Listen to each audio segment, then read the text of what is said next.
The DualSense makes the most of the opportunities that a new console generation provides. The successor to the DualShock 4 has a stark new look and a redesigned shape that's easier on the hands, which makes it a fundamentally better, more interesting controller. It also has some next-gen swagger. Beautifully implemented next-gen haptics and adaptive trigger resistance create opportunities for more immersive experiences through tactile feedback. Both a careful evolution and a big innovative leap forward, the DualSense sets a strong new standard for console controllers.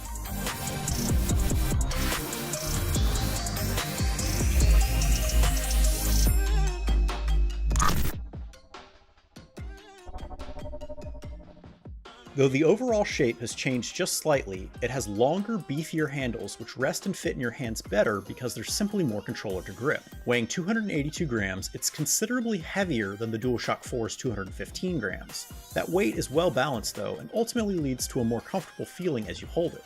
Aesthetically, the DualSense feels like a dramatic shift from the DualShock 4. Its smooth curves and two-tone color scheme feel like a paradigm shift after 3 generations of discrete, single-color Sony gamepads. And there's an incredible attention to detail, from the way the side panels flare up just a little bit on either side of the touchpad, to the textured grip on the back panel, which is actually made using tiny, almost indistinguishable versions of the PlayStation face button shapes. The layout of the DualSense comes over intact, more or less, from the DualShock 4, but there are some interesting new changes to some of the buttons, as well as new features that enhance gameplay in exciting ways. The buttons and D-pad push back faster than their predecessors and have a little bit more travel, both of which make them feel less squishy and provide a better sense of feedback. While I wouldn't call them clicky, there is a clear sound and feeling when you fully press the face buttons or the D-pad. In the center column, the Share button has been replaced with a Create button, which pulls up a system-level menu that lets you choose between taking screenshots, recording a clip of what just happened, or starting a new recording. The DualShock 4 touchpad returns, but it's now matte white with an RGB light bar around the rim. Below that, the speaker returns alongside a logo-shaped PS button. Below the PS button, you have the new built-in microphone. The mic looks like a tiny dot on the outside, but it's capable of picking up anything and everything directly around it. In at least one game, it also technically adds extra control options. In Astro's Playroom, you're asked to blow into the mic to advance at certain points. But if you find the idea of having a hot mic in your hands unnerving, there is a thin, clear mic mute button just below the PS logo. If you swing around back, the biggest, most exciting changes deal with the triggers. L2 and R2 are longer with a deeper pull, which I imagine help maximize the impact of DualSense's 2 most substantial new features: precision haptic feedback and the so-called adaptive triggers, which create resistance in them to simulate tension or otherwise provide physical feedback. Though the haptics are present throughout the controller, the most interesting, precise feedback comes through the triggers. The 2 features, working in tandem, make the triggers the centerpiece of the DualSense. They aren't just critical inputs, but the primary conduits through which you feel what a game is trying to tell you. Also on the back, the DualShock 4's light bar has been removed, and the micro USB charging port has been replaced with a USB-C port. Battery life is still a low point on the DualSense. In my personal testing, I found the controller lasts around 10 to 13 hours, which is long enough that you don't need to charge it every day, but short enough that you'll frequently find yourself running low on power. Finally, at the bottom of the gamepad, you have a 3.5mm audio jack for a wired headset and copper pickups which allow it to connect to Sony's charging cradle.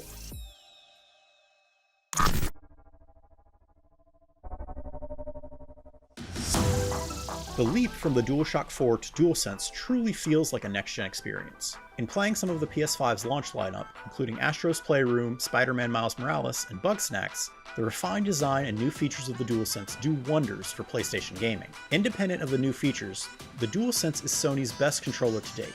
Its larger chassis and longer handles fit better in your hands, making it easier to hold for long stretches. Its buttons are more responsive and have a more satisfying press. And the grip, while only very slight, is enough to hold your hands in place even when they get sweaty. Even if it couldn't do anything new, it would still be a huge upgrade. But of course, the DualSense does do a lot of new, very impressive things. Astro's Playroom, which serves as a showcase for the DualSense's new and old features, shows all kinds of ways in which the haptics and adaptive triggers can be used to make games more immersive and provide a natural sense of feedback. When Astro draws a bow and arrow or gets ready to slingshot himself into a catapult, you can really feel the tension grow in the triggers as you hold it down, allowing you to naturally gauge how charged the launch will be. In another moment, a large creature walks towards Astro, and you can feel what direction it's coming from and how close it gets based on how the controller vibrates. To me, the most impressive use of the haptic feedback was purely immersive. In the opening cutscene for Spider-Man Miles Morales, Miles rides the subway and you can feel the train shifting and tilting on your fingers. The rumbling sensation in the controller diminishes and intensifies as the train turns or shakes because of the train's speed. In theory, the DualSense's microphone is a great equalizer, as it means that every PS5 player using a DualSense always has access to a microphone. In practice, the built-in mic works fine in a pinch, but it isn't a replacement for a good headset. The mic can clearly pick up your voice without having to move the controller too close to your face, but it'll also pick up any noise in your immediate vicinity, like a phone ringing or the sound of a mechanical keyboard typing notes. The bigger problem I found was that the incoming chat audio from other players comes in through the DualSense's internal speaker when you're using the controller mic.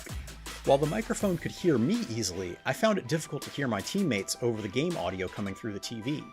Playing on the PS4 version of Apex Legends on my PS5, my partners and I had to rely primarily on nonverbal communication because I couldn't always hear them over the sounds of a firefight.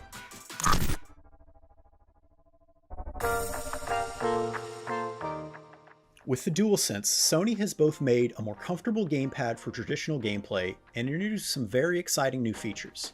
The haptics and adaptive triggers make an immediately noticeable difference in games that make use of them, and they offer the exciting potential for new and interesting gameplay experiences. Except for battery life, which remains a weak point, the DualSense controller is everything that you want to see in a next-gen upgrade.